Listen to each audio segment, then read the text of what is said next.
Yeah. Okay. Okay. Can you please I'm Professor Misbah Kamal. I teach history in University of Dhaka in Bangladesh, and thank you very much for coming to me, and thanks to Caritas for supporting your initiative. Right. I've been told that you want to know more about the Rohingya issue. You pronounce it as Rohingya. Oh, we heard people saying Rohingyas, but some people saying Rohingya. What Right, is the okay. best way to say it? Well, I mean, we generally call it Rohingya. Yeah, but doesn't matter. Yeah. So, yes, please tell me what you want to know. Yeah, sure. The thing is, we hear a lot about it, about what is happening now in Rakhine State. We would like to know more about the roots of this issue. Could you tell us what you know about it? Well, it's not a very difficult question, though there are denials from many sides. Yeah. Um, the Rohingyas. Um, well, the Rohingyas are actually, most of them, or rather almost all of them, excepting maybe a few exceptions, they originated from Bangladesh, meaning that they are Bengalis. But when they were shifted, I did not say that they shifted, I said they were shifted to the part of the world where they are now living, to that part of Myanmar. At that time, I mean, then it was not Bangladesh. It was a part of the Indian subcontinent, Indian colony of the British Empire. Yeah, and well, to my understanding, yeah, this place, the state of Arakan. Yeah, Arakan is located, as we can understand from their reflection on the map, that it is in close proximity of Bangladesh. So, in fact, that part of the Myanmar state, historically, that was included at times in the Kingdom of Bengal, and at times the Burmans, they used to control. Not only that, they would come inside under some powerful kings. They would come inside what is now Bangladesh, and some of them actually came up to our Chittagong port. Yeah. So this particular tract of land, this served as a kind of conflicting zone between the Bengal kings, or when it was under the Indian emperors. Bengal for a long time was part of the Indian Empire. So that time maybe the emperor was based in Delhi, but his empire extended up to Bengal, and then the empire was stretched up to Arakan or up to Burma, some other part of Burma. So this is for thousands, I mean for more than 1,000 of years, as we can come to know, that sometimes that part was included in Bengal, and at times part of Bengal was included into the Arakan state. Yeah. So people, along with the ruling authorities, people used to go there, or their people would come here. So there has been a movement from historic times of the people. Yeah. So they have their descendants. Yeah. But of course, that is that is a seaside area, yeah, of our same Bay of Bengal. So it so happened that as the Arabian merchants would come to the port of Chittagong, some of them might have gone to Arakan as well, because they may have used the Arakan shore. Yeah, and there is a story going back to more than 1,000 years that a ship was wrecked. Yeah, it fell under a bad weather and it was wrecked in the Arakan waters, and the sailors got refuge there, and from there the Muslim population gradually began to grow. Yeah, so that kind of linkages are there, but to my understanding, the Arab descendants are really very few. It is the Bengali people who have been there.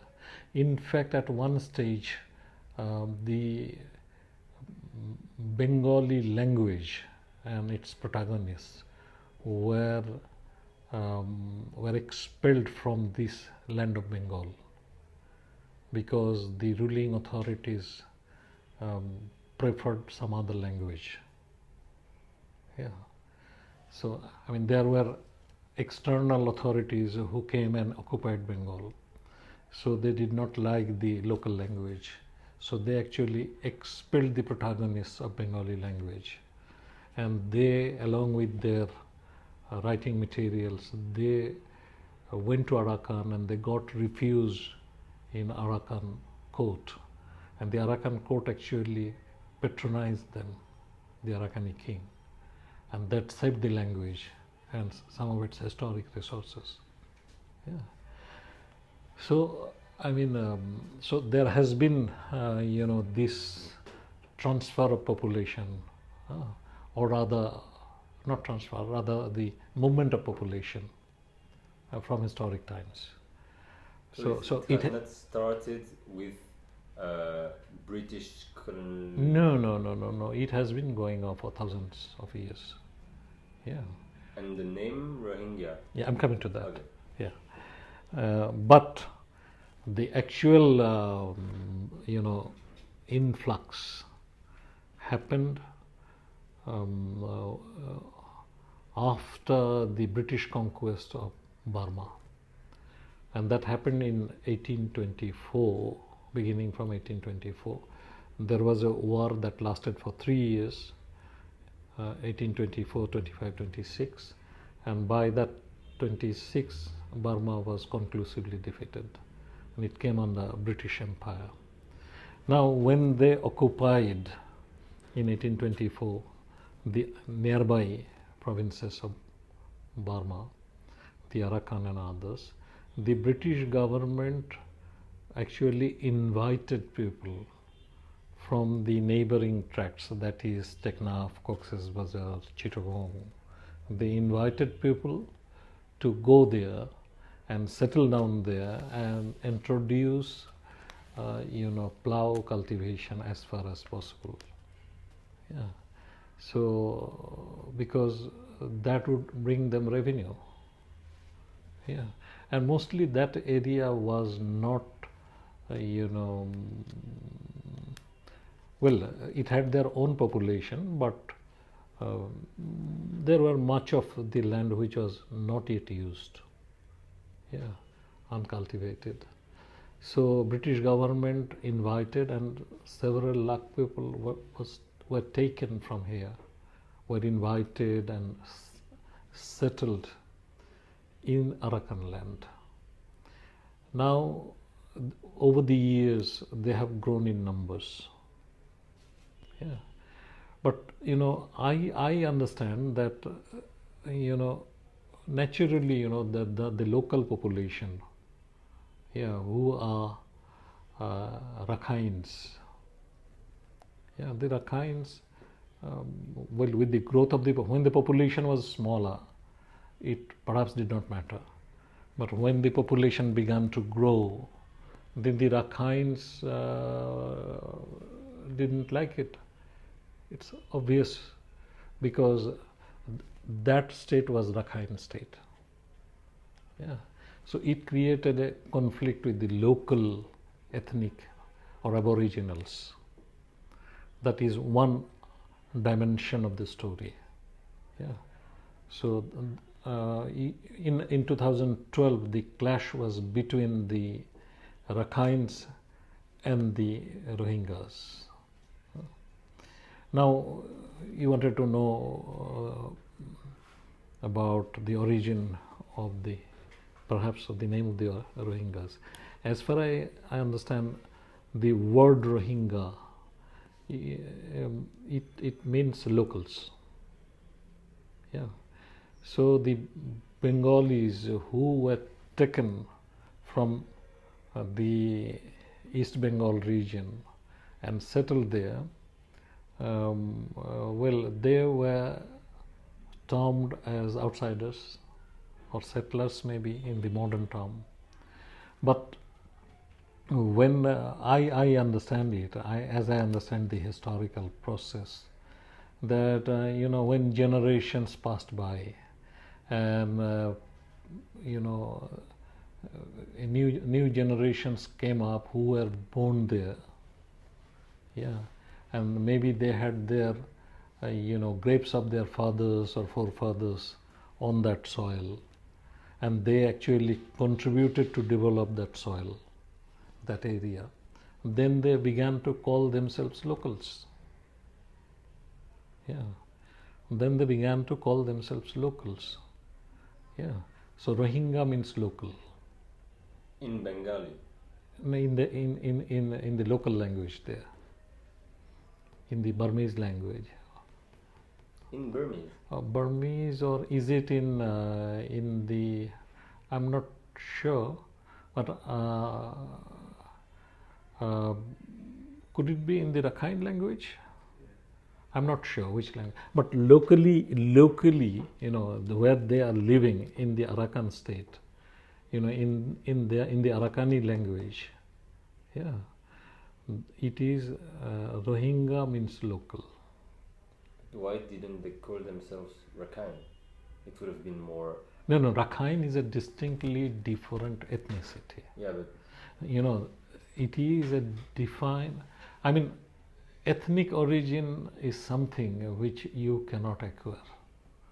Yeah, but if you are a local, if you can call yourself a local, because from 1824, I mean, there have been people going to those places from long before that. Yeah, maybe 1,000 years.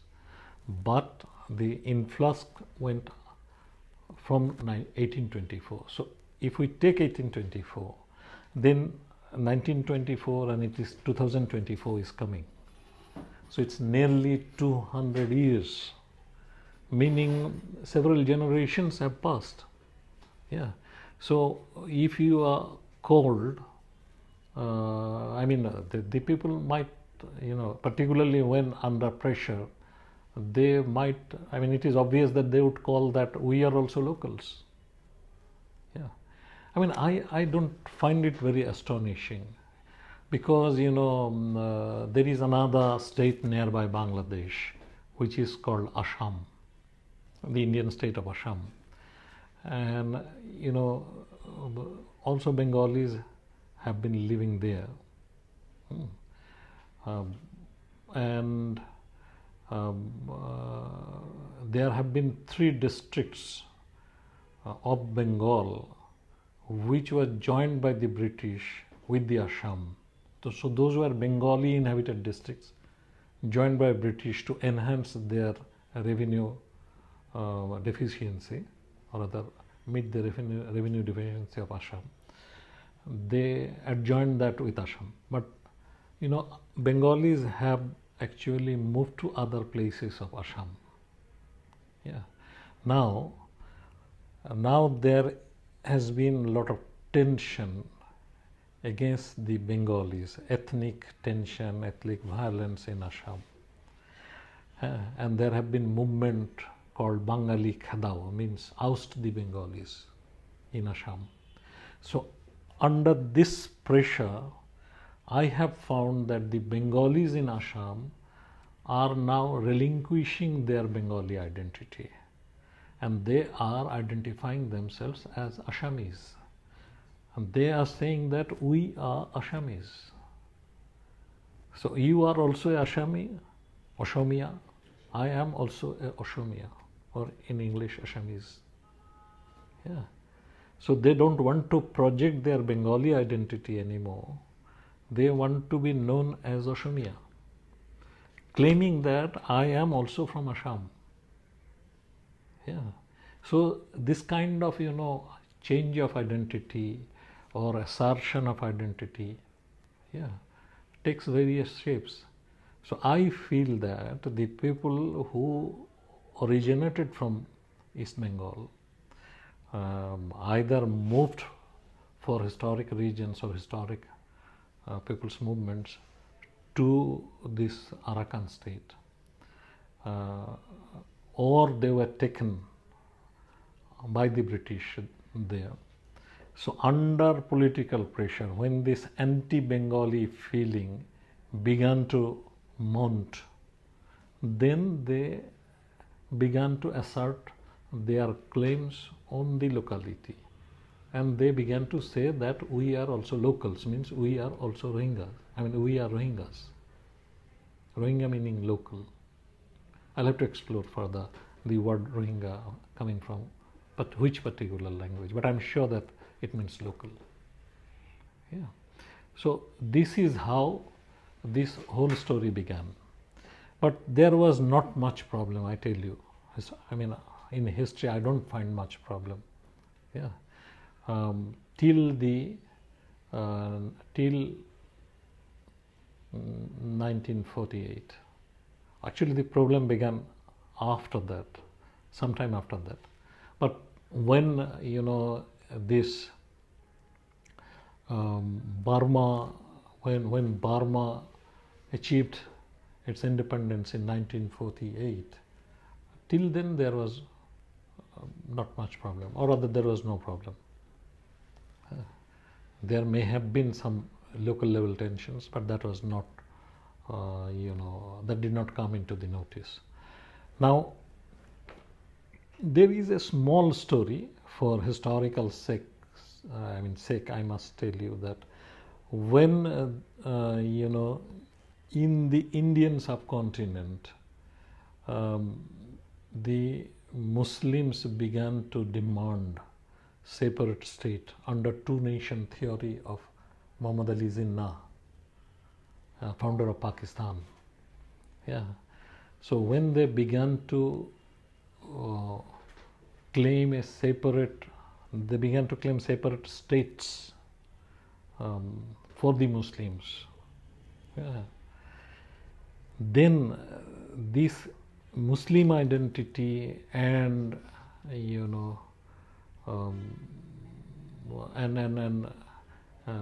claim for a Muslim state, that came into forefront. And as Myanmar was part of the British Empire, yeah, so that also touched the Muslims who lived in the Arakan state, yeah, and some of them wanted to join Pakistan. So there was a demand from the Arakani Muslims, meaning Rohingya Muslims. Arakani Muslim means Rohingya Muslims. So there was a demand from the Rohingya Muslims, a section of them, that they join Pakistan. Pakistan meaning East Pakistan, obviously, which has achieved independence through a liberation war in 1971, meaning now Bangladesh. Yeah.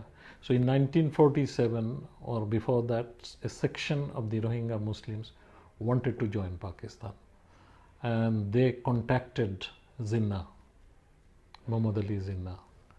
But Jinnah actually did not welcome them. Yeah, he refused to accept them. He had his considerations.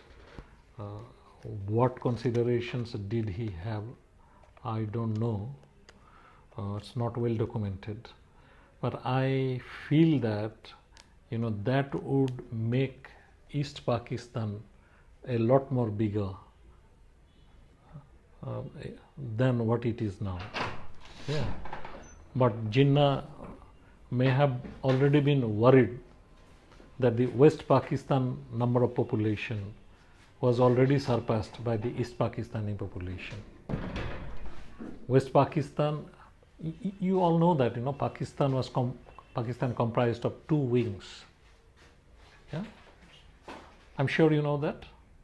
Pakistan had two wings, and it was about 1200 miles apart. Yeah. So this 1200 miles apart Pakistan, the West Pakistan, which is near Punjab, part of Punjab and others. So that Pakistan was bigger in size but smaller in population. And East Pakistan might be smaller in population, but it already had 56% of the population of whole Pakistan. So Jinnah did not want more, perhaps I assume or I analyze that Jinnah did not want the population size of East Pakistan to be even larger. Yeah, so that would have that would have political consequences. Yeah, so I mean the demand of the Rohingyas, a section of the Rohingya Muslims, to join Pakistan did not mature. Now there wasn't much problem when Suki's father, the founder father of Myanmar,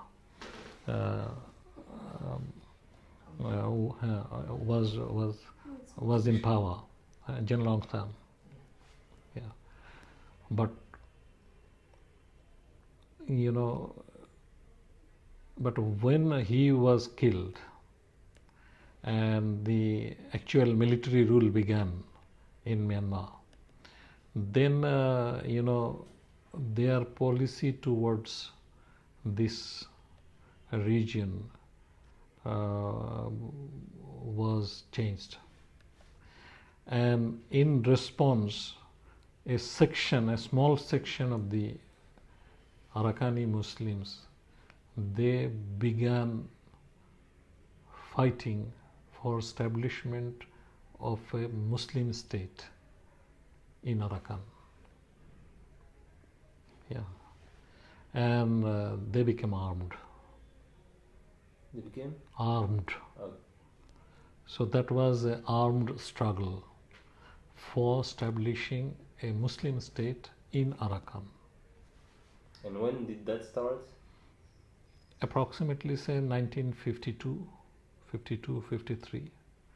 And it continued for 5 years, 5-6 years. So by 1958, they were, they could not make much headway. Yeah. They could not make much headway, and the Burmese army got full control over that. And there was some kind of a understanding that and that ended the conflict. Yeah. So after that, there have been some problems at different historical junctures. Like in 1962 began another phase that continued for some time, troubles, but then again negotiated.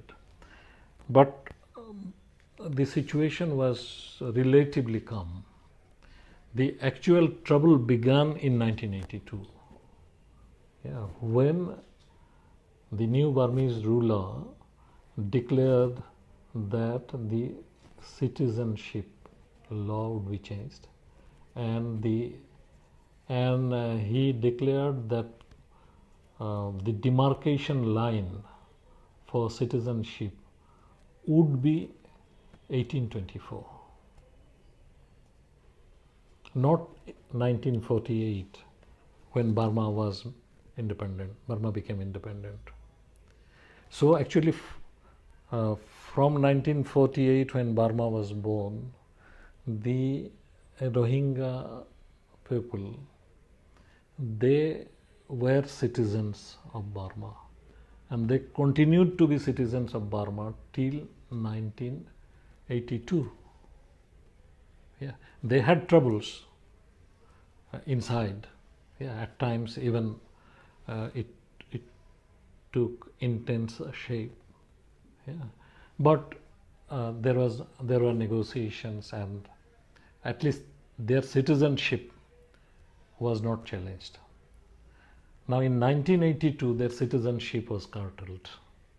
Yeah, and there were restrictions imposed on their movement, and uh, Myanmar being the country of the army, perhaps in the world, Myanmar is unique in the sense that it is a country of the army. Other countries may have their armies, but it is a country of the armies. So, Still now? Still. So the army was actually controlling everything in Burma, and and interesting to understand the situation inside Burma. From the beginning, I understand, at least, Burmese army was comprised nearly 100%. It's not 100%, but almost 100%. It was comprised of the Burmans. Although in the population, officially perhaps it is 66.2% Burmans. They are the largest majority, or singularly largest, or rather overwhelmingly largest. But the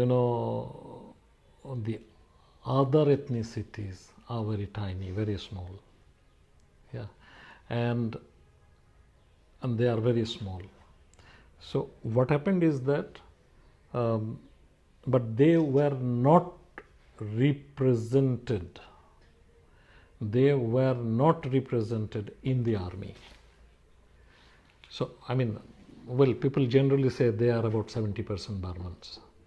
The official figures might not be correct, but approximately say roughly about 70% Burmans. So in the population they may be 66% or 70% Burmans, but in the army they were 99% Burmans, and other ethnicities were not there in the army, in the administration. And even if they were there in very tiny numbers, they were not given promotions. They never reached the higher places. Yeah. So in the whole history of Burmese army, I don't think anyone has reached to a good command position. So they have been. So it is the Burman people who have been controlling the army, and they have been controlling the state. So this one nation theory, this Burmese nationalism, or rather Burmese nationalism meant Bourbon nationalism. This Burman nationalism had been aggressive and Hitlerite, kind of quite fascistic as well.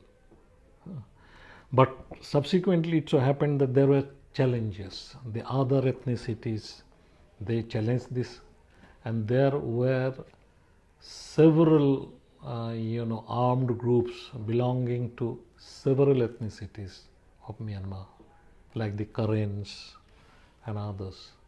So as a result, it so happened that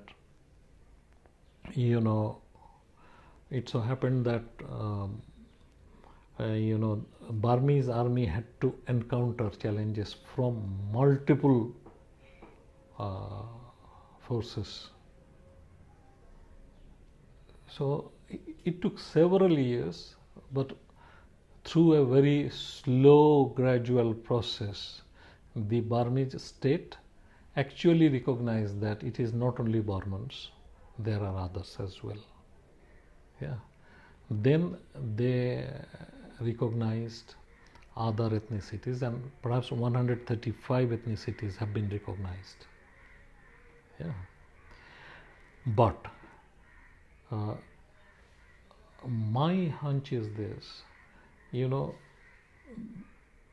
those that they have recognized are principally Buddhists. They may belong to other ethnicity, but religiously they are Buddhists. Yeah. So there are other ethnic minorities who are non-Burman, who are non-Buddhist, maybe Christians, maybe Muslims, yeah, maybe others. On even maybe there is also sectism, because there are Buddhist groups who belong to other sect, not the predominant official sect. They are also not recognized. Yeah. So it is not only Burmese supremacy or Burman supremacy, it is also Buddhist supremacy and a particular brand of Buddhism. Yeah. So this is creating the problem. The modern state, I would say that the rise of the modern state has created this problem, because all over the world the modern state has grown up along the major ethnicities, yeah, everywhere. So in the process they have bypassed or ignored the minor nationalities, yeah, and in many cases the minor nationalities have been split across the borders. Yeah, in Europe, take the case of the over there. They're split in Norway, Sweden, and also in Russia. They are one of the indigenous groups. I'll tell you. I'll be able to tell you the name. Huh? Sweden, Norway, no idea. I'll tell you the name. They are. I'll tell you the name. In due course, it will come up to my mind. So nation states emerged in Europe and in various parts of the world, but at the center of the nation state was one major nation. But that actually ignored the other minor nations of the region. Yeah. So and the state policy has been everywhere over the last 500 years. Yeah. Has been to, until very recent times, has been to centralize, or rather,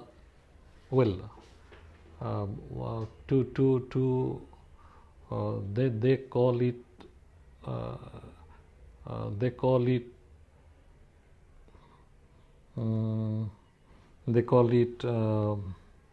I'm looking for the appropriate word.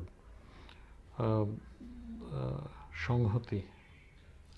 Consolidation. Yeah, they wanted to consolidate the state. Yeah, and to do that, they wanted to focus on one nation, and they wanted to, they wanted everybody around to take up that identity. Yeah. So you say here in Bangladesh state, and the Constitution of Bangladesh said in 1972 that everybody in Bangladesh is a Bengali, meaning that it effectively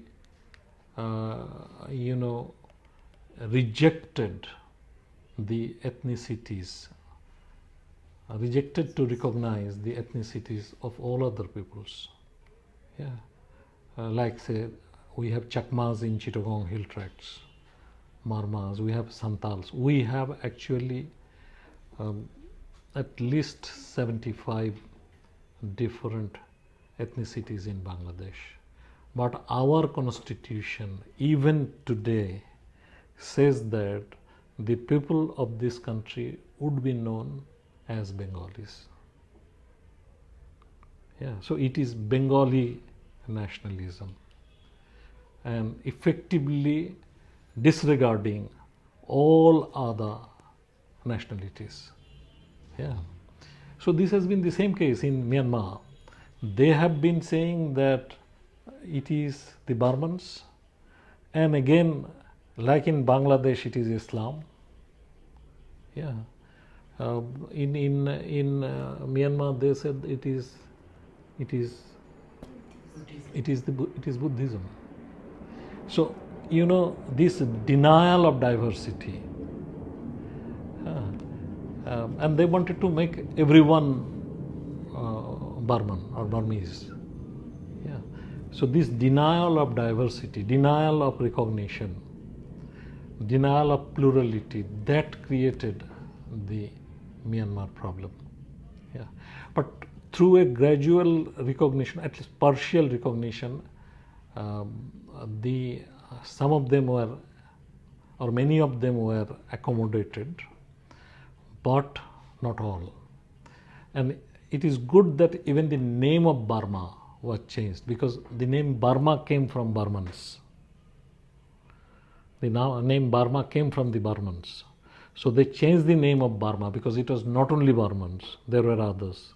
So they changed the name into Myanmar. Yeah. That's a very positive development. But it fell short of, in case of some others, like some they did not recognize, and Rohingyas are one of them.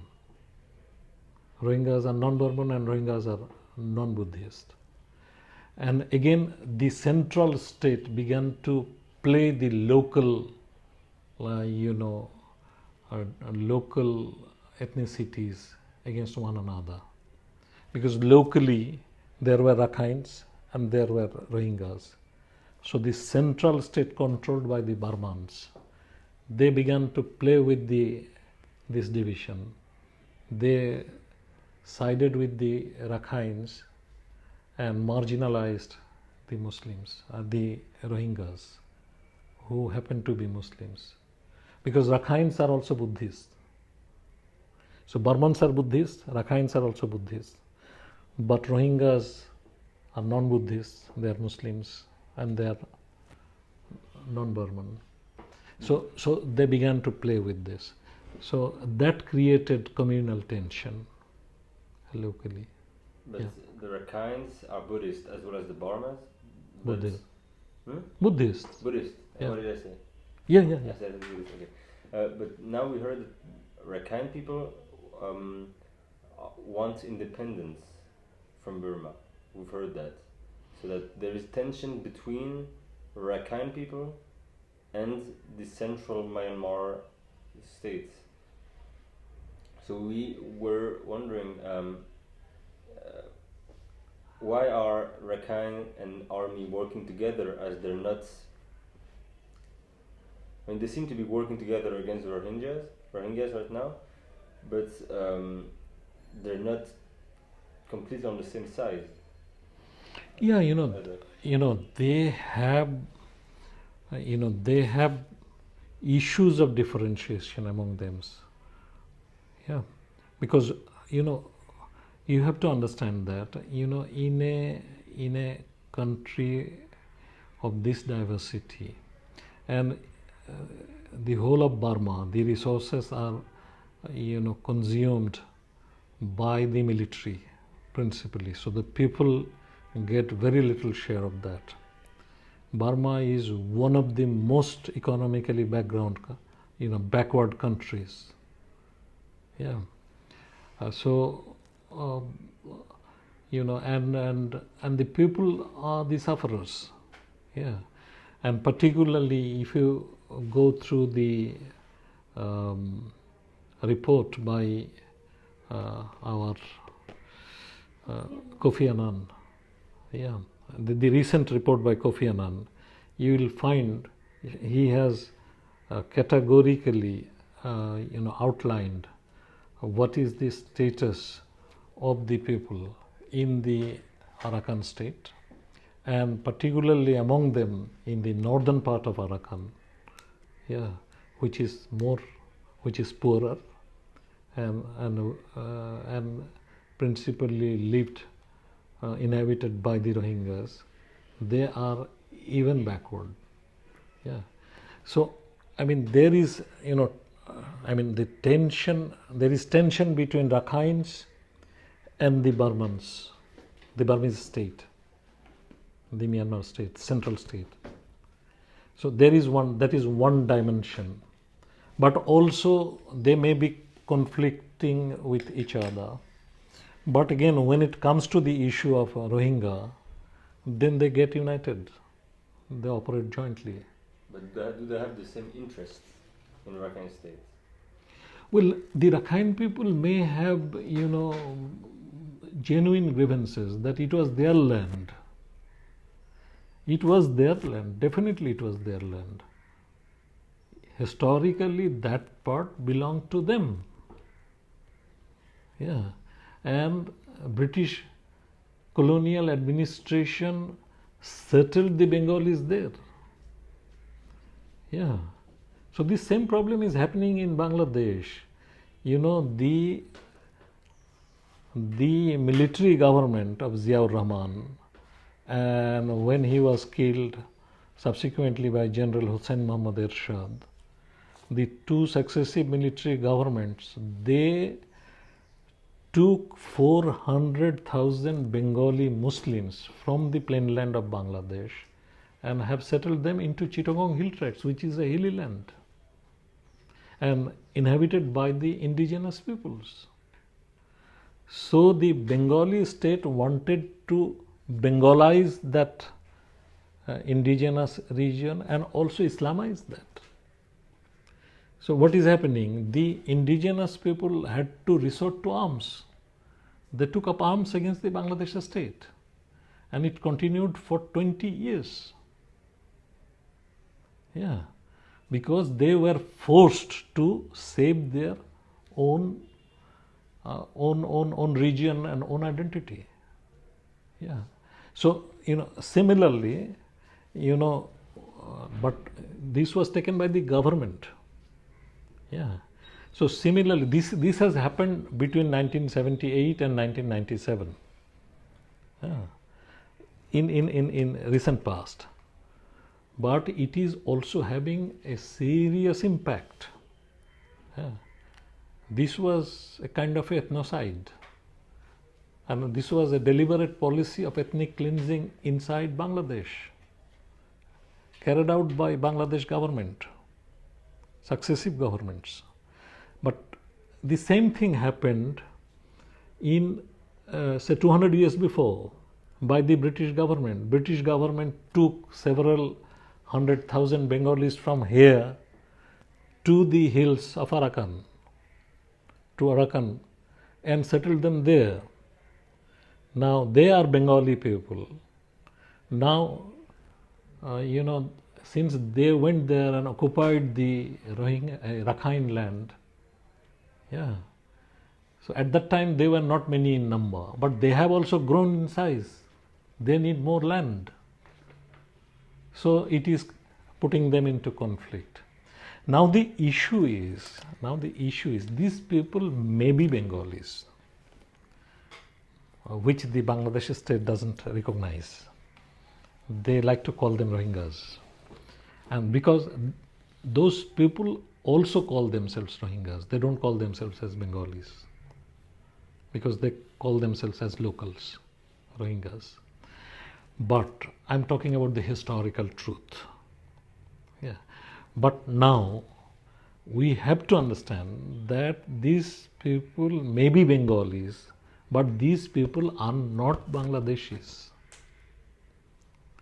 These people are not Bangladeshis, because when Bangladeshis geographical map was formulated in 1947, they were not in Bangladesh, they were in that territory.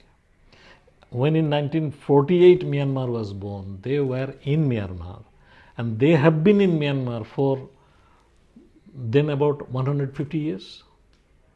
So if a people have been living in a country for a very long time, or from before the independence of that country, according to international law, they are citizens of that country. There are millions of Bengalis in India. Now, if India says that Bangladesh, you take all of them back, it's not possible simply. And they cannot say that because they have been there. Actually, a part of Bengal has been, has been adjoined with India. So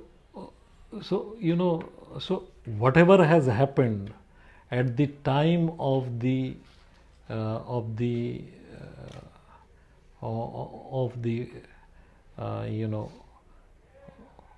framing of the maps, creation of the maps, geographical international boundaries, formation of the international boundaries as a modern state.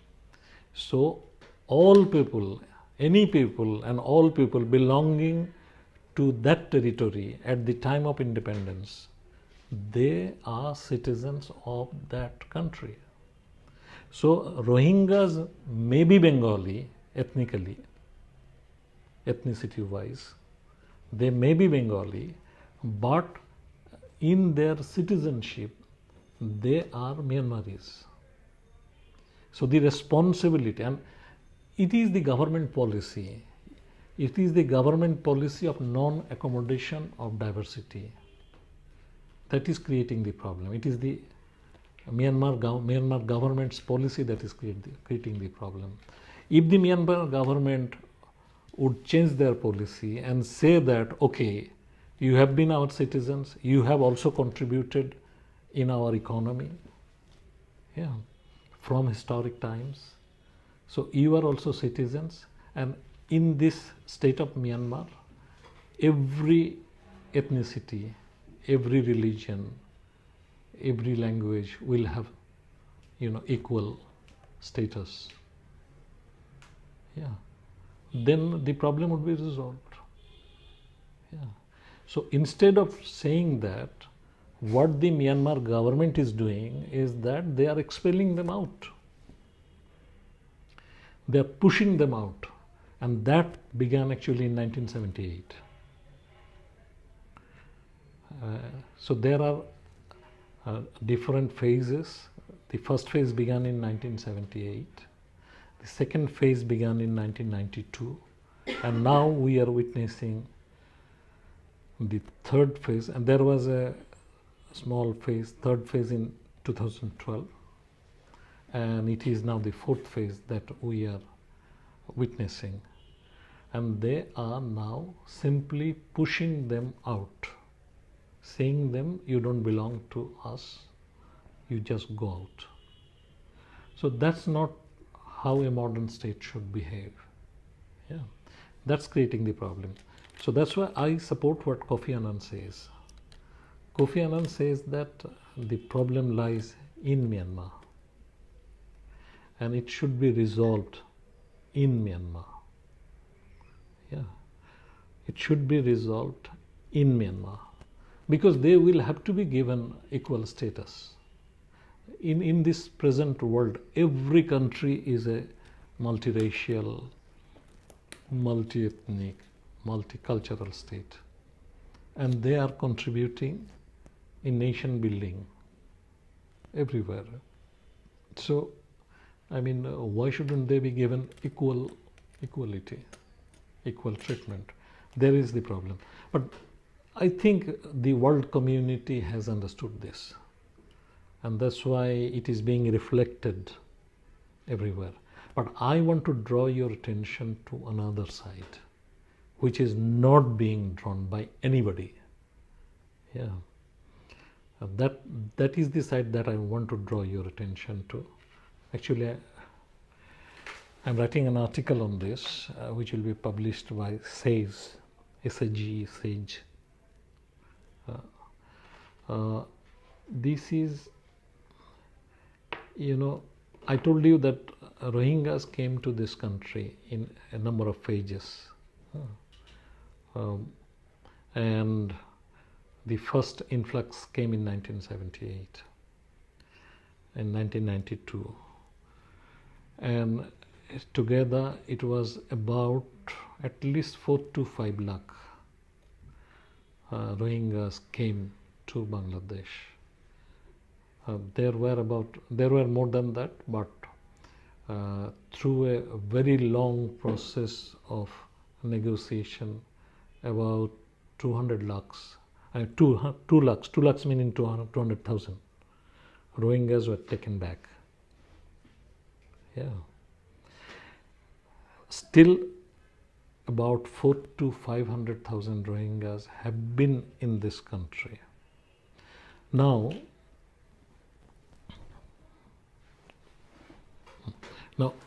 my question is this: how many of them have been in the camps, in the refugee camps? Yeah, only 27,000. Before this influx, latest influx began, only 27,000 were in the camps. And again, without the refugee status, that I'm coming to, that is another phase. So if there have been 400 to 500,000 Rohingyas in Bangladesh, and there were only 27,000 in the camps, where did the rest go? How do you know those numbers of 4 or 5 lakhs? It has been reported in various government documents and newspapers, because huge influx of them came. But did UNHCR or UN Oh, yes. agency were managed to talk about that, or it was only No. newspapers? I mean, Okay. the I world never heard of that. the world community, was very much involved with this. Yeah. So if you go back to 1978 influx, you will find it, and even in 1992, you will find it. Yeah. So, of course, UNHCR knows about it, but the world community did very little. The world community did very little at that time. The response that the Rohingyas are getting now is, is very important in the sense that they never got it from the world community before. Yeah, actually, perhaps the development of the communication system and the electronic devices has contributed a lot. So so these people now,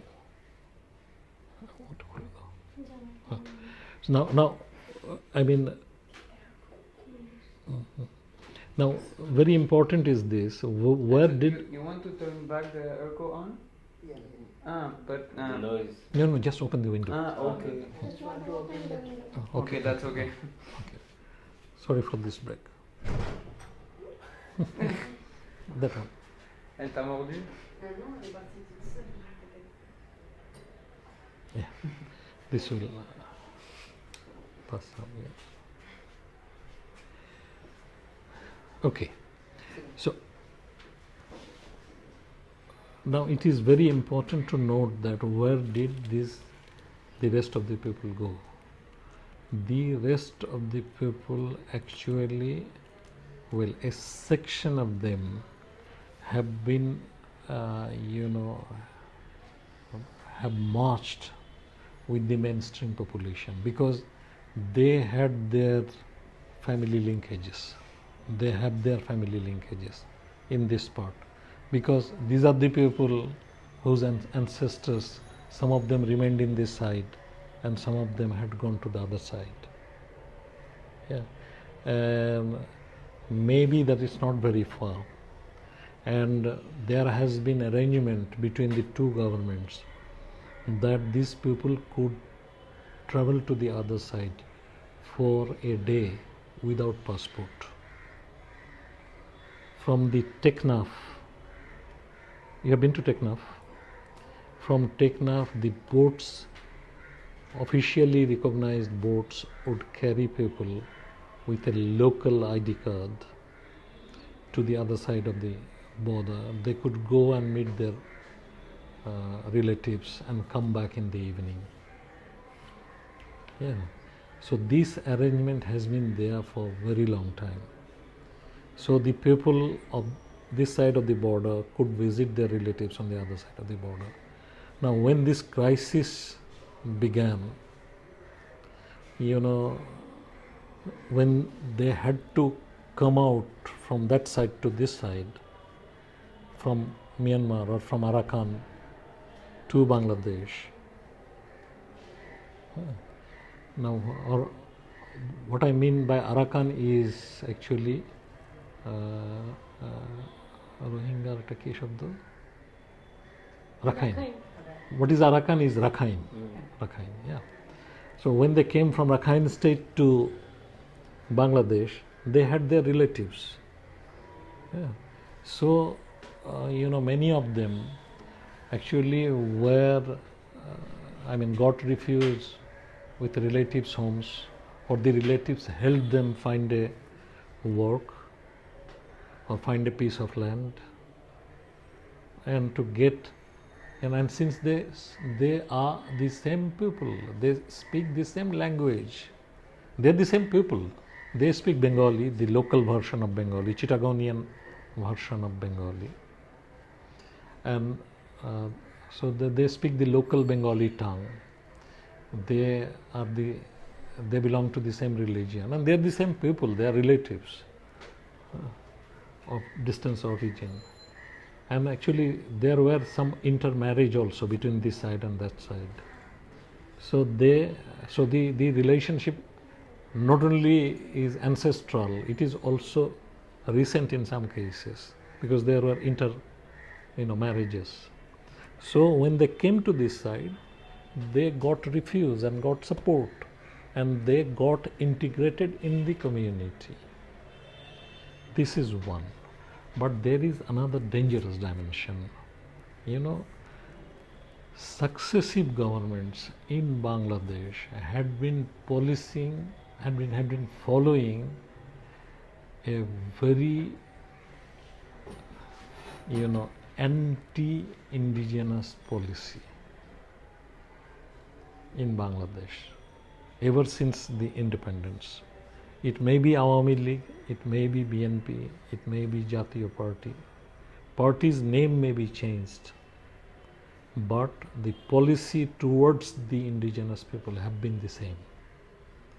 And so it so happened that when the Rohingyas came, the Bangladesh state actually welcomed them to and sent them with the help of the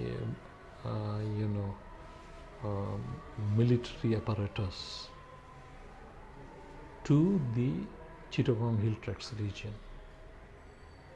which is the indigenous inhabited region, which is just next to Cox's Bazar.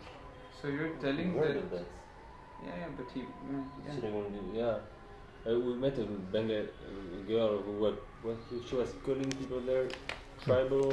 Tribal. I mean, they like to call them tribal. So but you're telling us that you see, this is the lower the part. Bangladeshi government is placing Rohingyas and tribals in the same spot but on purpose? I'm not What? telling about the current government. I'm talking to you about the recent past. The past. Okay. When they came in 1978 and when they came in 1992. Yeah. And so the same this took place. Yeah. Actually it was the from 1975 in Bangladesh, excepting for a brief 5-year period, it was the pro-fundamentalist governments who were in power. I don't understand your point. I mean, I don't understand what's the big idea behind what you're telling. What did the government try to do? Well, let me explain. You have to understand the Bangladesh politics to understand this. Yeah. Let me try to explain to you. This is the lower part of Bangladesh map, the southeastern part. Can you get a map Sure. of Bangladesh? I'll show you.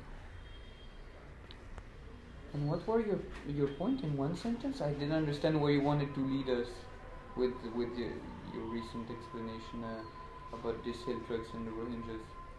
I don't have internet. You don't have internet. Okay. Okay. You will get the internet. Yeah. Yeah. Okay. Let me tell you that if this is the map of Bangladesh, yeah, this is the map of Bangladesh. Okay. This part is Chittagong Hill Tracts. This is the CHT, Chittagong Hill Tracts. Yeah, and this part, please have a look at this. This is important. Yeah, this is Chittagong Hill Tracts, and this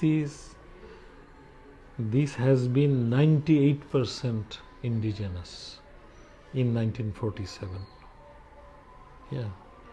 But the government's policy have been anti-indigenous. Yeah. From Pakistan times. Yeah. But from Bangladesh, when Bangladesh was born in 1971, since then it has been very anti-indigenous. Indigenous people, you understand? Yes, of course. I just don't understand the link with the Rohingyas. Yeah. I'll tell you, I haven't come to that point. Now the Rohingyas are coming from this part. This is Myanmar. Yeah, they are coming from here. Yeah. Now this is Chittagong Hill Tracts. Rohingyas are coming from here. Yeah. This is Cox's Bazar. And this is Chittagong. So this part is Bengali inhabited. This part, this whole of this is Bengali inhabited. But this tract, there are indigenous peoples also in different pockets here. But those are different kind of indigenous. This part is a hilly tract. This is called hill tracts. And this is just beside Chittagong, and this is called Chittagong Hill Tracts. Now, yeah. I'm gonna show. Yeah. I'm gonna come and film your map. Okay, but we should have a better map. It's okay. That's fine. We understand perfectly like that. Yeah. Now, what happened is that when the Rohingyas are coming from here, yeah. Now they are being. They could be limited here. But instead, there are only 27,000 Rohingyas live in camps here. Now, where the others have gone? They have gone to all these areas and they have mixed with the Bengali families in Chittagong, in parts of Noakhali, Cox's Bazar, this area. Now, what the state did is this: they wanted to de-indigenize this area. Yeah. So they wanted, and from 1978 to 89, they actually sent 400,000 Bengalis from various parts of the country, Bengali Muslims, they sent here. But that led to a serious warfare, and then that official settlement program in Chittagong Hill Tracts had to be stopped because of this war in this area. Now that stopped, but what the Bangladesh state did is that when the Rohingyas were coming from Myanmar, who are also Bengalis, who are also Muslims, then they began to divert them to here. Yeah. Are these indigenous people Muslim as well? No, they are No. Buddhists. A section of them are Hindus. Some of them are Christians. They are not Muslims. Okay. So what the Bengali state is doing, or has done in the past, not doing, has done in the past, because they have actually put the Rohingyas here, meaning that they are forcing the indigenous people from here, with the help of the Rohingyas, to migrate further in, to leave their areas. And there is one upazila named Naikhonchori. You have heard that? Naikhonchori is next to Cox's Bazar. Cox's Bazar is a separate district. Yeah, but Naikhonchori just neighboring it, and it is in the hill tracts. And it was, I must use the past tense, it was a indigenous inhabited area until recent times, before the Rohingya problem started. Now, currently the situation is this: there are only 10,000 indigenous people left, and rest of them had to leave that area and go either to India or to the inner part of Chittagong Hill Tracts, because the Rohingyas have entered there. And in that sub-district, currently the chairman of the municipality is a Rohingya. The chairman of the Upazila Parishad, Upazila Council, Upazila is a sub-district. So that is a sub-district, Naikhonchori, and the chairman of the sub-district council and the chairman of the municipality, both of them are Rohingyas, and they have been elected by vote, because the Rohingyas are the majority there. Are they known as Rohingyas and called as Rohingyas there? Everybody know that they are Rohingyas, but they are called Bengalis. But they have Bangladeshi citizenship. Many of them have acquired the passport or the ID card, and they have been, enlisted as voters. Then there is something I don't understand. Is that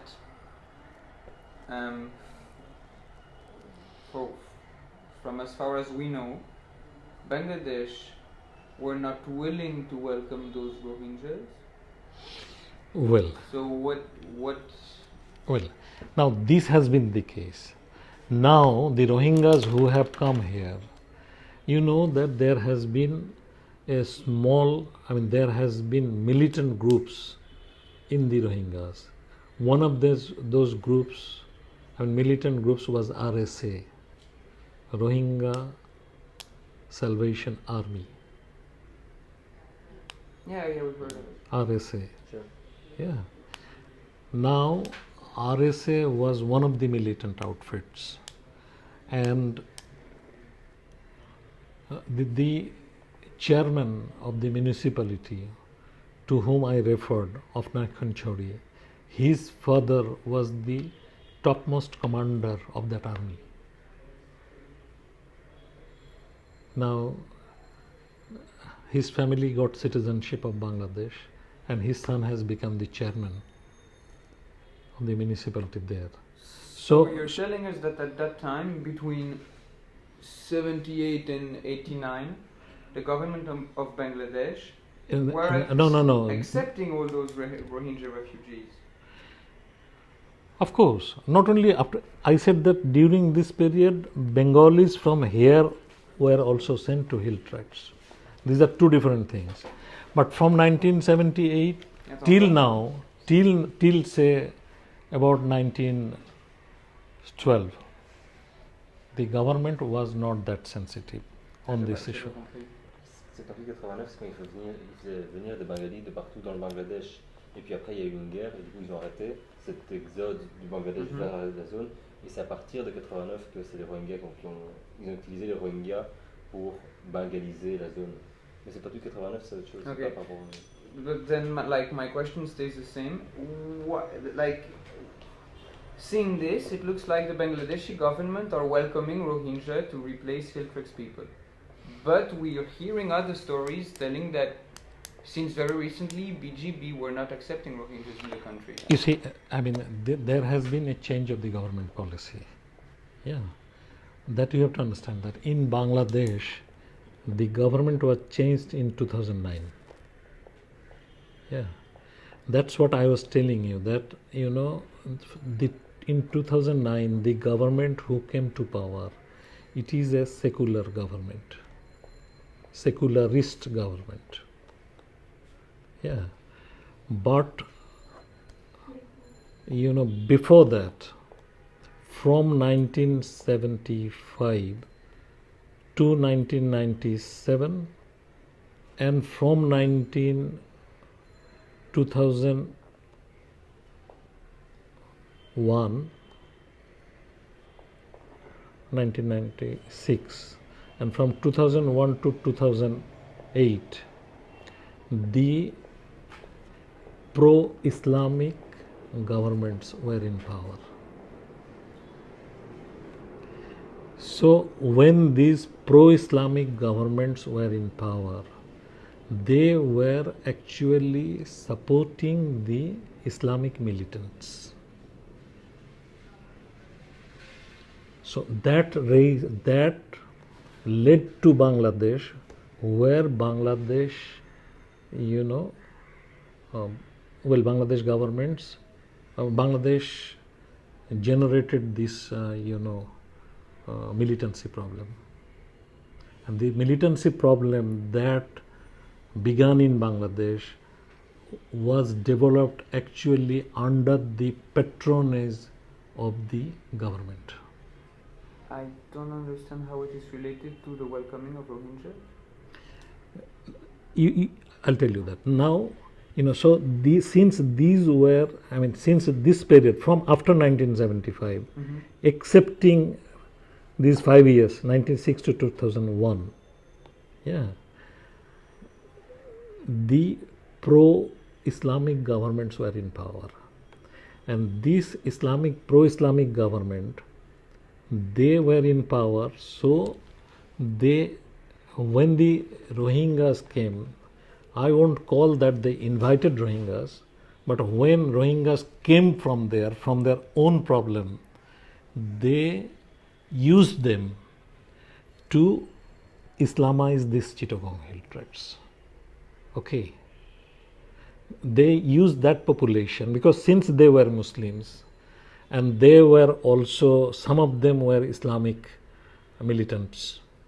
So they said that, okay, you come here and you go there and settle down there. And they were supported. Yeah.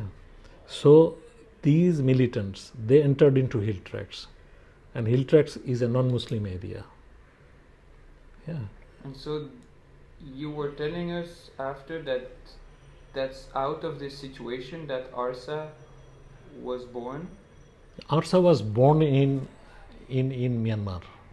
Arsa was not born here, but Arsa people, some of them were ousted, or some of them could not operate from there. So they were given refuge in this side.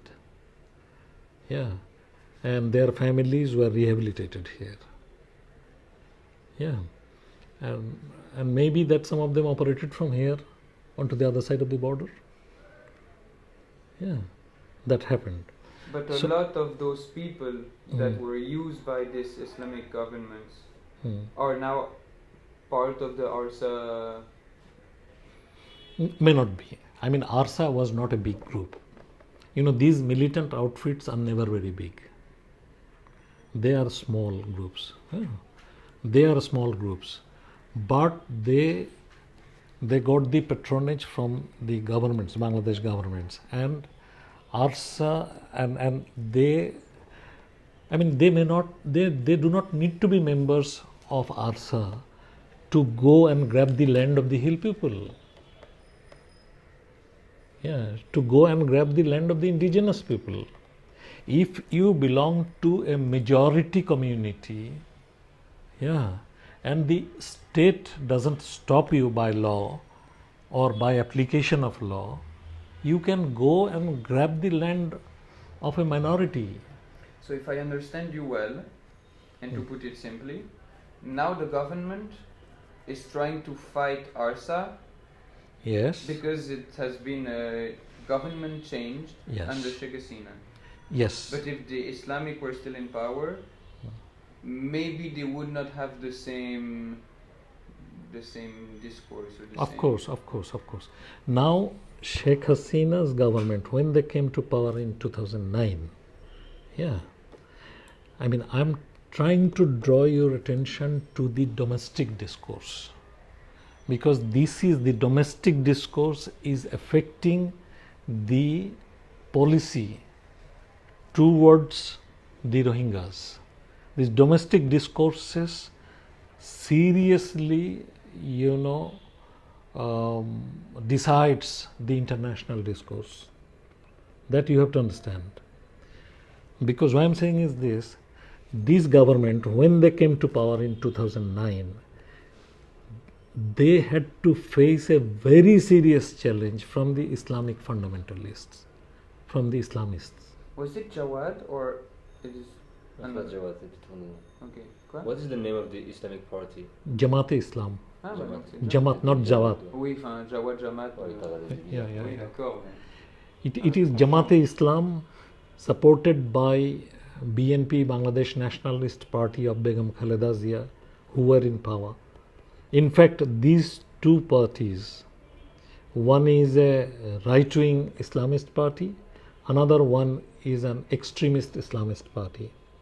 So these two, they joined hands, made a united front, and they were in power. How are they seen now by the Bangladeshi population? Now, what I'm telling is this: when they lost power in 2009, so they did not accept the elected government. So they began, militant activities. Yeah.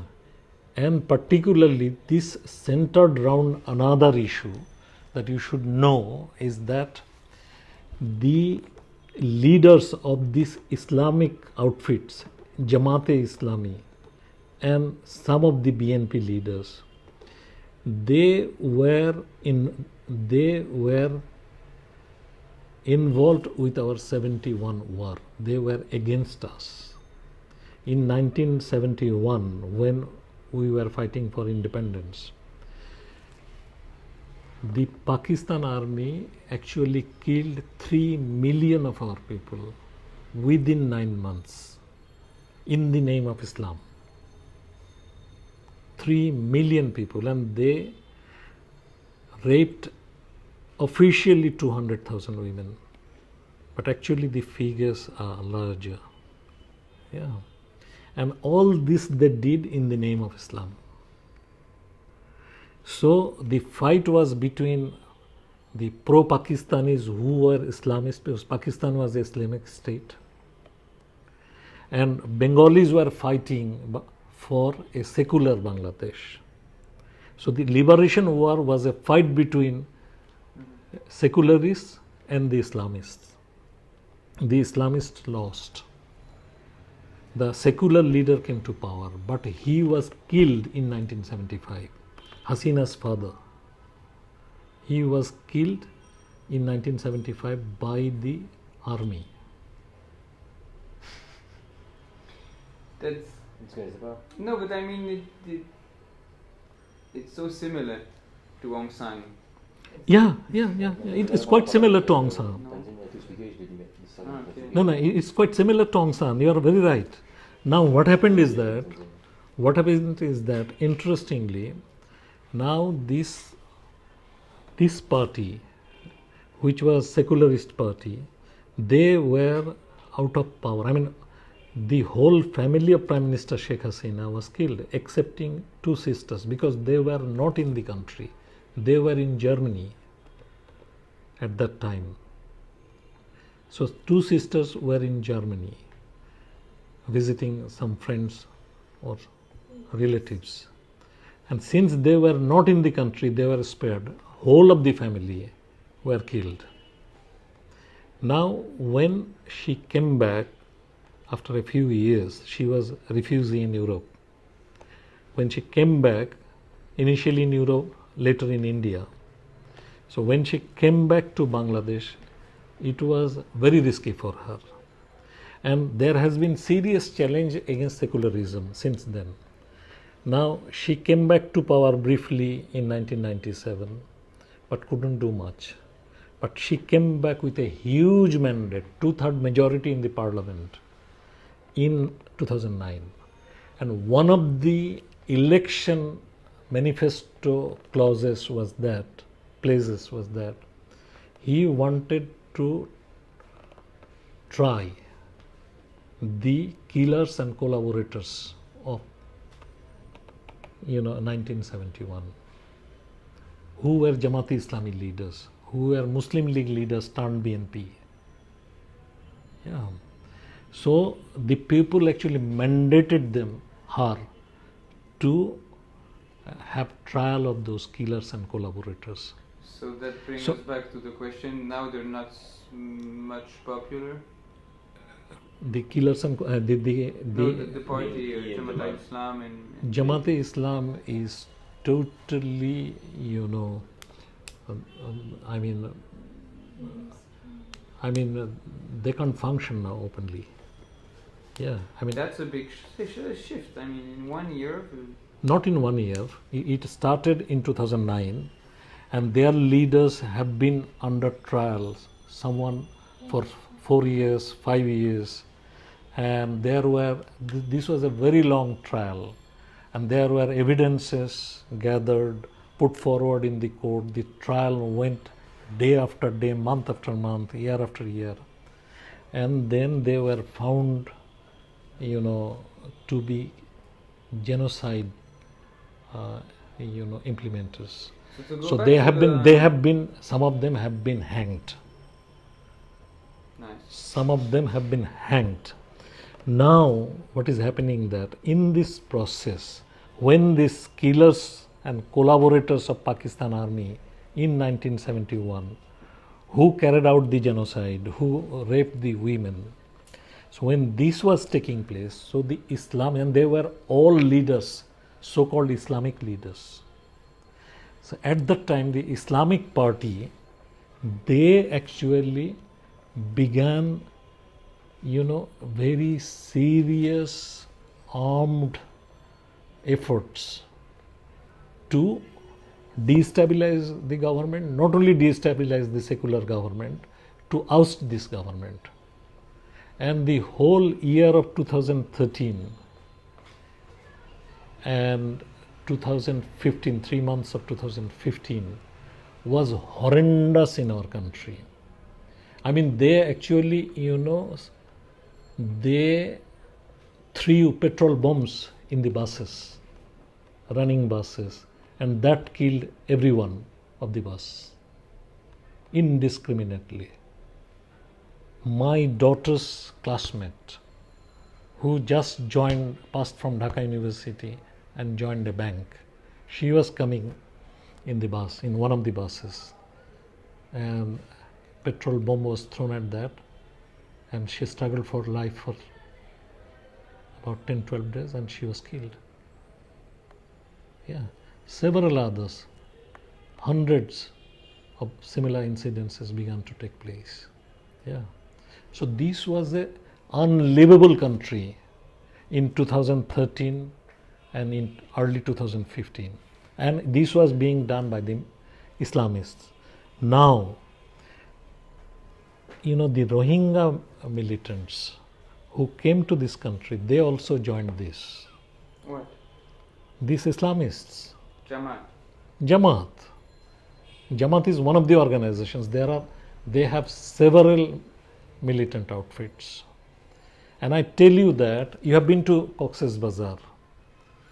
One of the sub-districts of Cox's Bazar is called Ramu. Just 15 kilometers from Cox's Bazar.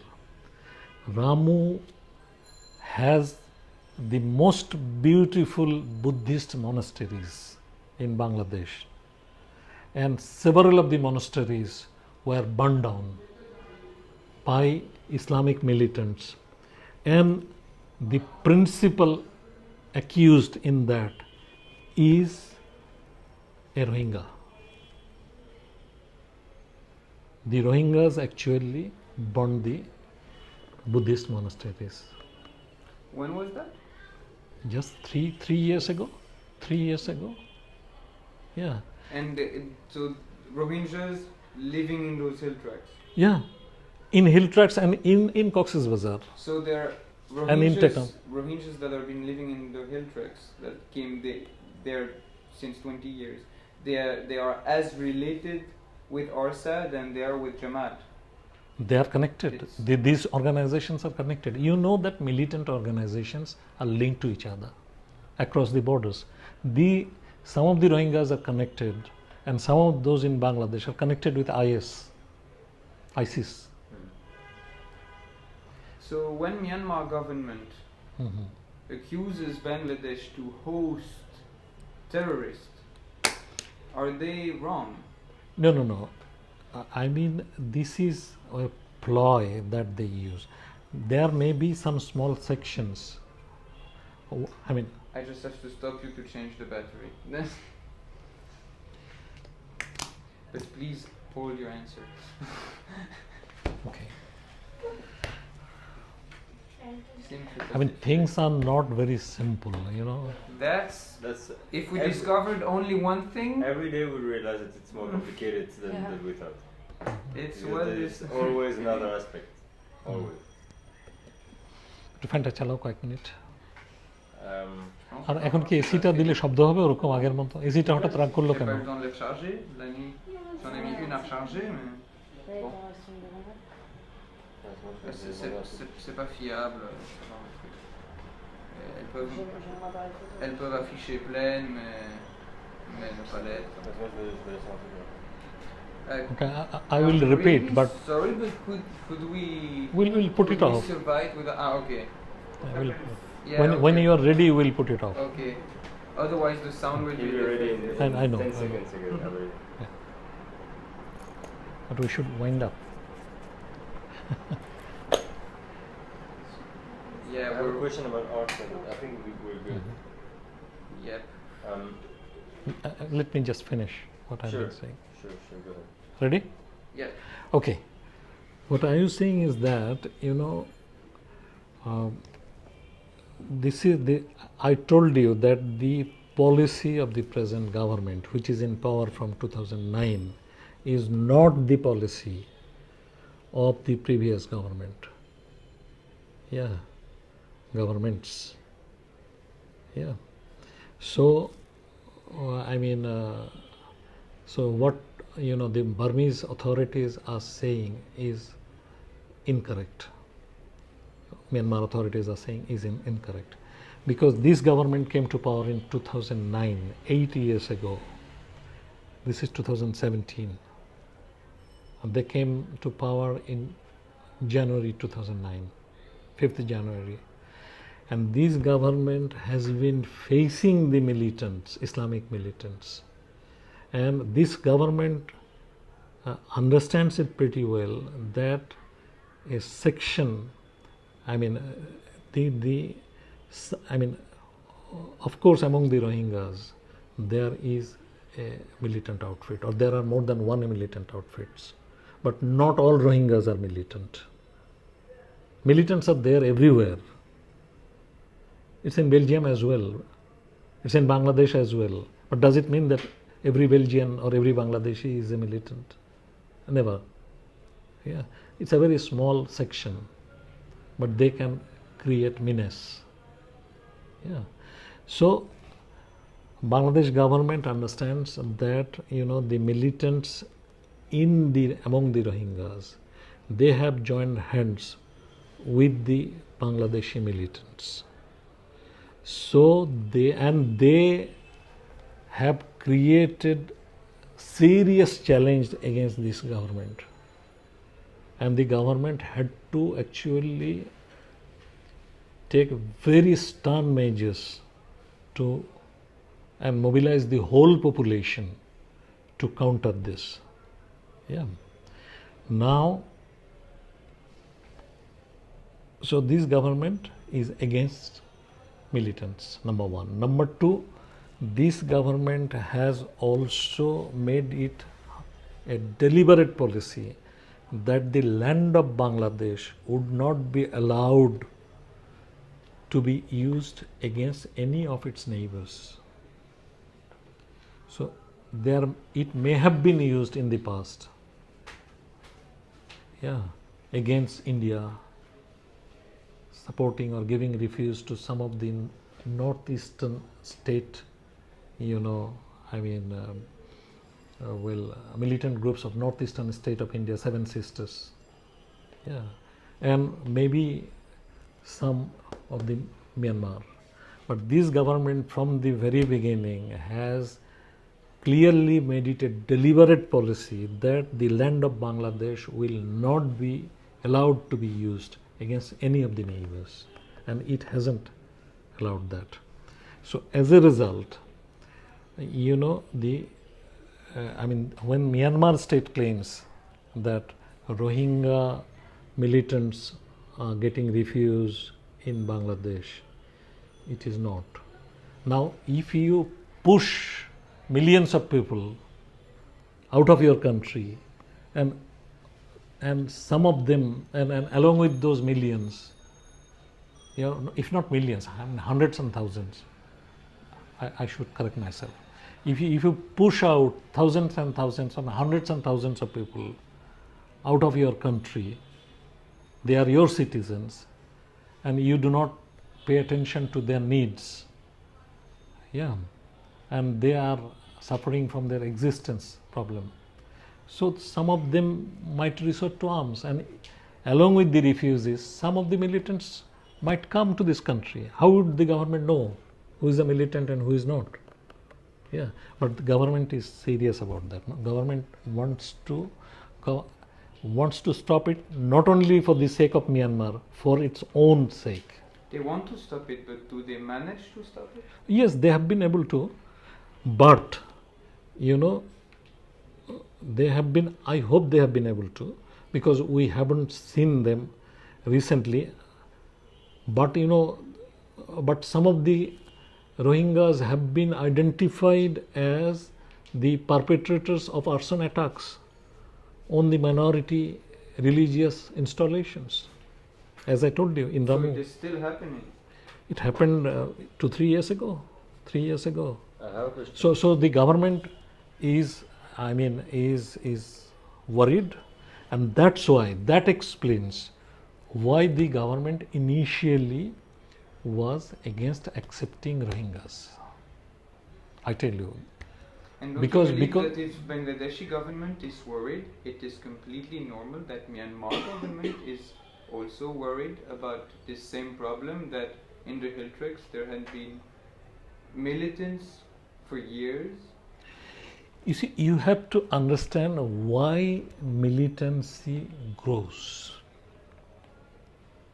You have to understand, I am not a supporter of militancy, but as a social scientist, I try to understand why was there militancy in Chittagong Hill Tracts. I did my PhD on Chittagong Hill Tracts. Yeah. So I know why militancy grew there.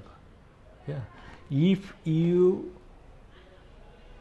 do not recognize, SD card.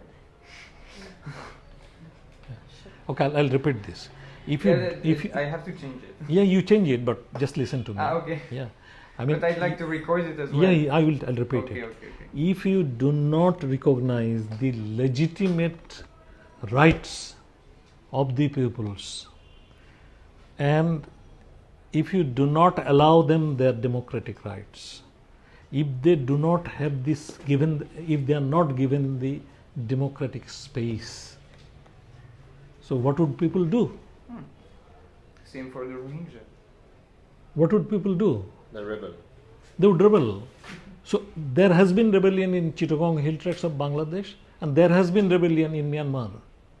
So the Myanmar government is forcing the Rohingyas to rebel. And if they take up arms, I don't blame them. If you kill my family, if you burn my house, what would I do? If you rape my daughter, what would I do?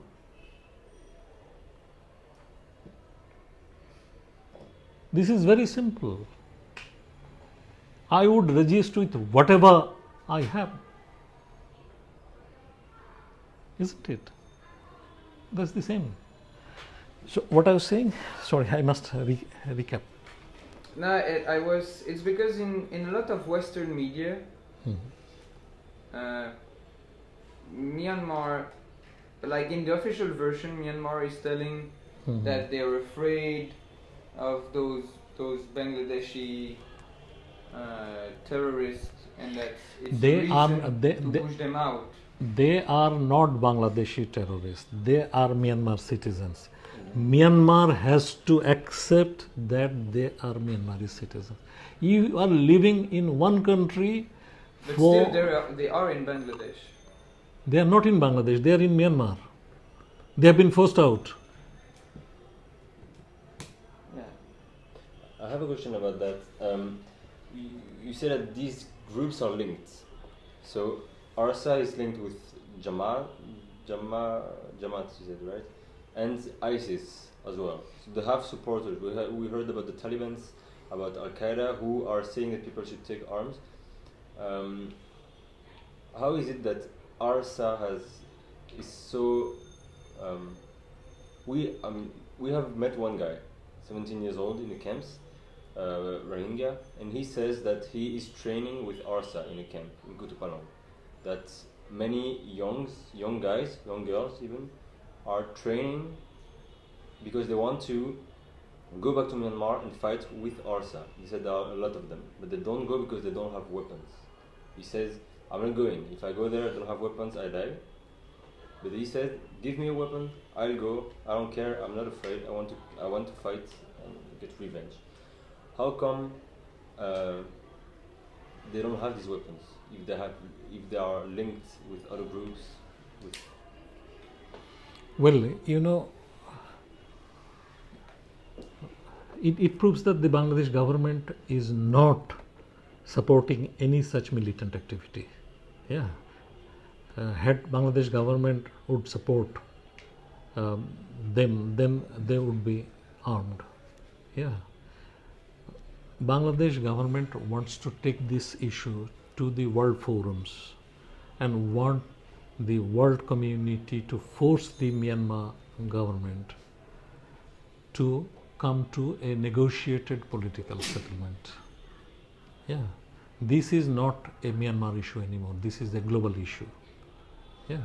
So Bangladesh government wants to reach to a global consensus, and by which they want to pressurize the Myanmar government and force them to come to a negotiated settlement. And the negotiated settlement, has only one solution: recognize the citizenship rights of the Rohingyas. That's the only way out. And what Kofi Annan has said, he has said the problem originated from within Myanmar and must be resolved within Myanmar.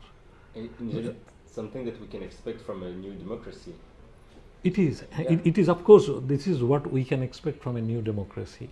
But the trouble is that, Aung San Suu Kyi has a very tight rope to walk on. Yeah, because she is not even allowed to assume the presidentship or premiership. She is the state councillor. What is a state councillor? I mean, why she has to assume this role? Yeah, because the military is still controlling Myanmar, and they have created such a constitution that doesn't allow the democratic aspirations of the Myanmar people. And Aung San Suu Kyi is having to do this. But still, this is a development from what had been. Still, the army, the police, the border affairs is controlled by the chief of the army, that we all know. And still, they have this peculiar provision which is not there anywhere in the world, that army has a reserved 25% seat in the parliament. Where else in the world army has a reserved seat in the parliament? 25%. It shouldn't be even 1%, half a percent. But they have 25%. They also have veto powers. So army is controlling everything. And what army is this? This army is a Burman army. This army is Buddhist army. They are playing with Buddhism. Buddhism is a non-violent religion. But this army is playing with Buddhism, and this is a very violent army. They are attacking and burning villages after villages. And you have listened to the accounts of the rape of women and the violence that they had to suffer. Yeah. So when a people is devastated like this and is forced to move out of the country, then what can they do? I mean, obviously, that would generate resistance. Yeah. When people is not given this space, democratic space, when their rights are totally rejected, when their existence are at stake, yeah, when their women are not safe, when their land and resources are burnt, what would the people do? The people would the people would resist and resort to anything that they have. That's why I'm telling that if the youth, some of the youth, if they want to go back and fight it out, this is quite obvious. This would happen everywhere in the world. And in other cases, you would call it liberation war. Yeah, you have to understand what is a liberation war and what is a terrorist outfit. What is the exact difference from the border between both? Because the guy said, I want to fight to get my country back, but he says, if I have to kill civilians, families, I will kill them. It's always in between. This is, when a nation has genuine grievances and they fight for their rights, legitimate rights, legal rights, this is liberation war. And when they fight for their so-called dreams of some kind of political ideology, that might become terrorism. Whatever the means. Huh? Whatever the means, if they fight for their right, it's liberation. Yeah, of course. Bangladesh fought for their rights. I myself took up arms at the age of 13. I'm not sure. Not only me. You know, in Bangladesh, I told you, within a matter of 9 months, 3 million people were killed. 14 members of my extended family have been killed in 1971. My own sister did not get adequate treatment and died because of lack of treatment. My own sister. And you know, when situations become like this, when 200,000 women officially are raped within 9 months, who wouldn't take up arms? Tell me. So as And I was one of them. And I was one of these small kids of 13-year-old in 1971, 13-year age. But there were hundreds, I mean, there were a few 100,000 who took up arms. Some of them were well trained, were supported by India and Russia. And we fought the country. That was liberation war. Yeah, and these people are respected today. They are called the freedom fighters. They are called the best sons of the soil. And when they die, the national, you know, they are given guard of honor by the state. They are given guard of honor by the police. Yeah, and they are given the highest respect of the state. So they are regarded as national heroes. Yeah, but this is one thing. But I mean, why did we have to take up the arms? We had to because we had to fight for establishment of our rights. Now, if some of the Rohingya youth tells that, I mean, what you said about Cox's Bazar or somewhere, this is a genuine grievance that is being reflected. But, you know, I mean, what is leading them to that situation is the policy of the Myanmar government. So, if the Myanmar government accepts the rights of the Rohingyas, then there will be no need to do this. If the Myanmar government takes back their population, you believe it will happen?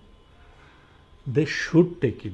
They must take it. The world community should unite to force the Myanmar government to do it. But as an historian, is there any example in the past of such crisis? Bangladesh Liberation War is that during Bangladesh Liberation War, 10 million refugees were expelled. 10 million people took refuge in India. All of them have come back. But about the reaction of the international community.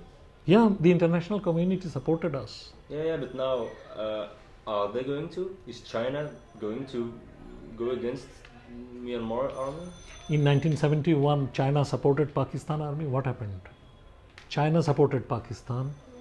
USA supported Pakistan. USA sent their 7th fleet against us. So what happened?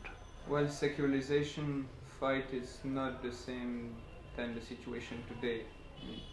The background is not the same. You see, you should understand that the militants, ARSA or whatever you name it, there are more than one. There are groups among the Rohingyas who are secularists as well. There are militant groups also there who are secularists, who are not fundamentalists, who are not Islamists. There are groups. Yeah. So, I mean, and moreover, you know, the organization which is being talked about, ARSA, how big is ARSA? ARSA is a very small organization. Yeah. Now, for a very small, for the offenses, or let's call it crimes, if you want to call it, for the crimes of a very small group, you cannot expel 400,000 people. Can you do that? Officially, it is for 438,000 now. For a small group of 50 or 100, the response is fabulously unproportionate. We completely agree with Yeah. that. Huh? It's fabulously Let us be clear. unproportionate. Yeah. Yeah, sure. I mean, for the action of a small group of, say, armed people, you cannot kill and burn villages after villages. You cannot kill. I mean, they have burned more than 200 villages, We have perhaps. seen one yesterday. Yeah, 267 villages or something, and still the villages are being burnt. Just 3 days ago, news came. Yeah. So, I mean, still today, even after 1 month, new villages are being burnt. So you cannot do this. The Myanmar government is uncivilized, barbarous, and their brutal acts must be stopped by the world community. And if need be, this is what Bangladesh is demanding, and I support that the UN army should be placed there, and they should be given safe haven inside Myanmar. And you believe China and Russia will not put their veto? They had put it also in 1971, not Russia, China did it. But the international community has to talk to China. The Bangladesh government has to talk to China. Bangladesh government has to talk to Russia. The international community has to talk to and discuss the whole matter with China and Russia. We've been told that in the UN Security Council they were not even able to avoid a worldwide nuclear threat. So those there Rohingyas is just a, there are problems. There are problems, but this has to be resolved, and public opinion is very important. If China continues to pursue this policy, or Russia, or whichever country is this, they will be totally out of the touch of the people. Yeah. Mobilizing public opinion, international opinion is very important. And that forces governments to change their policies. Yeah. But according to you, what would be the best? Granting the citizenship or sending the UN army? Granting citizenship to whom? Rohingyas, Who will grant? Myanmar government. I mean, why this? Actually, I don't understand your question. Yeah, what I'm saying is this: if the Myanmar government, we are urging the Myanmar government to grant them citizenship. If they grant the citizenship, then the problem will be resolved. Now, if they don't grant, if they don't create the safe environment for them to return, if they don't want to take them back, then what other option will be there for the international community to force them? The only way is that to send the UN troops and create a safe zone and give safety to the Rohingyas. There's a lot of people that rather believe than Rohingya will stay in Bangladesh because this will never happen. There are Rohingyas not all Rohingyas have come to Bangladesh. Yeah, there are more than 1 million Rohingyas in Myanmar still. Rohingya has a population of about 2.3 million. Yeah. So many of them have come out of the country, but still there is more than 1 million Rohingya in Myanmar. So they haven't been successful to push all out.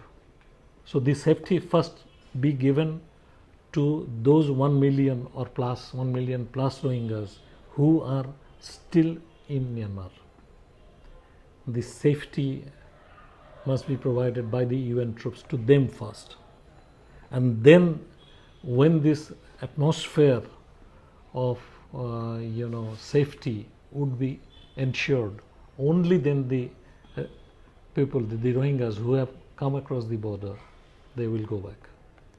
Otherwise, why should they go back into the unsafe situation, risking their lives? They fled for their lives.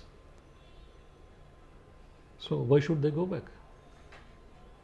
So I mean the conducive situation will have to be created there.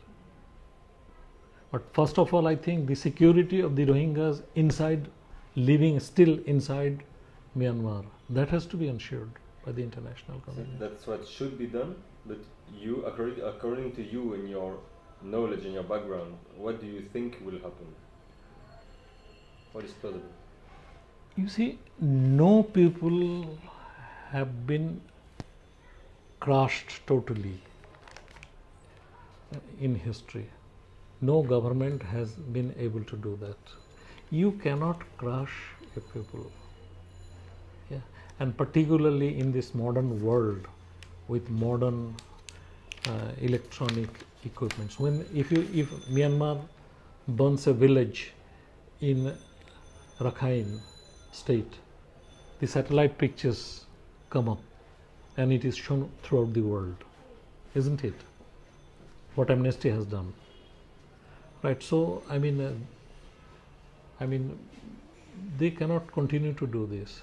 Now they are having to, climb down.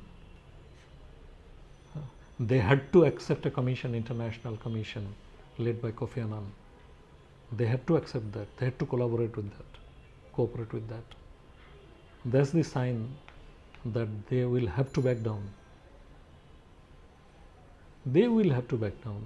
No way. And they will have to revise their policy. You cannot have a monolithic state. No, not anymore. You cannot establish another Hitlerite government in this world, and particularly Suu Kyi cannot do this. Her past doesn't say that. Yeah, but the world is expecting Aung San Suu Kyi to do something. But as you said, she cannot do anything. If she cannot, then she should resign. And that will regenerate the lost, honor for her, if she can take her place. But if she can, reject the atrocities that military has committed, she should distance herself with the atrocities committed by the army. Why doesn't she? She is still thinking that she can persuade the army with the help of the international community to come out of this situation. But I tell you that this is not a new problem. This problem has been for a long time, and there, under the military governments of Myanmar, the hatred against the Rohingyas has been propagated so vigorously and for such a long time that there has been, there is a very serious opposition among the population against the Rohingyas. And as a politician, Suu Kyi is perhaps afraid of that. But the politicians must have the courage to stand for the right thing. In Bangladesh, when I talk of the rights of the indigenous people in this Dhaka University, which is the hub of knowledge, I am told by several of my colleagues that how many pieces, they ask me, you want to split the country into how many pieces? So when I talk about the rights of the indigenous people, they ask me, they think that I am trying to split, I am trying to disintegrate the country. Yeah. But we have to stand for the truth. Yeah. And we have to stand for the rights of the people. And we have been fighting, and we have proceeded. We have gained some success. Yeah. The indigenous people are fighting, we are also fighting, being one of the mainstream Bengali population. And we have proceeded we have been able to gain some successes. And I'm a very small guy, but and we have also faced a lot of problems. Not only people say this, we have had to suffer from lot of troubles. There were attempts on my life. I'm a university teacher, but I had to face number of cases. Yeah. But I don't want to talk about myself. What I'm saying is this: if you represent the conscience, if you want to, then you must take the right action. And it is simply the struggle for a better constitution. It is the struggle in Myanmar is for a just constitution. Change the clauses of the constitution, change the approach of the constitution. The constitution is a very ethnocentric constitution. It must be changed, and it should be made pluralistic. It should be made it should accommodate diversity. That will solve the problem. This is simple. But it's all in the more in the hands of the army. They'll never do it. The army has to accept this. They have to, but will they? You see, in Bangladesh, I tell you that similar things happened, but this army at one stage was forced to accept that there should be negotiated settlement, and there was peace accord in Bangladesh. Yeah. So I mean, and in several other parts of the world, this kind of conflicts have been negotiated through political settlements, and accommodation has been made. That's what the army says that they have been doing since like 2011. I mean, they have been really smart here, but they just pretended that they've... I think Myanmar army has done what they could do from a very long time. It is good enough. The world community must stop them now. They have created not only a problem of Myanmar, they have created an international problem, they have created a global problem. The Rohingyas are now spreading all over the world, in various parts of the world. They will go there. And if the problem is not solved, the Rohingyas will try to establish their rights from wherever they are, and through whichever means they can do that. Yeah. So for the sake of peace, the world community must stop the Myanmar army and the Myanmar government. And Suu Kyi cannot, avoid the blame. Suu Kyi will have to share the blame because she is the head of the state, de facto head of the state. Because when there was like a few days ago, she had like a big, she made a speech saying that the army hadn't done anything since. She has justified the army. She's like covering. Yeah. That's not expected from Suu Kyi. That's not expected from Suu Kyi. What she needs, power. She has to hang on to power. She was supposed to be the champion of human rights. Where the human rights has gone of the Rohingya people. This is not expected of Suu Kyi. I mean, there will be more serious demands like trial of Suu Kyi in the International Court of Justice for, crimes against humanity. But is she the one who has to be there, or the chief of the army? Both of them. Both of them. Both of them. There will be demands. So that will complicate situation for her and for Myanmar. The army should understand, Suu Kyi should understand. I think let's finish. Thank you. I'll have to be in a talk show tonight again. And I'm back to Dhaka after 3 days and I haven't been to my home. That was really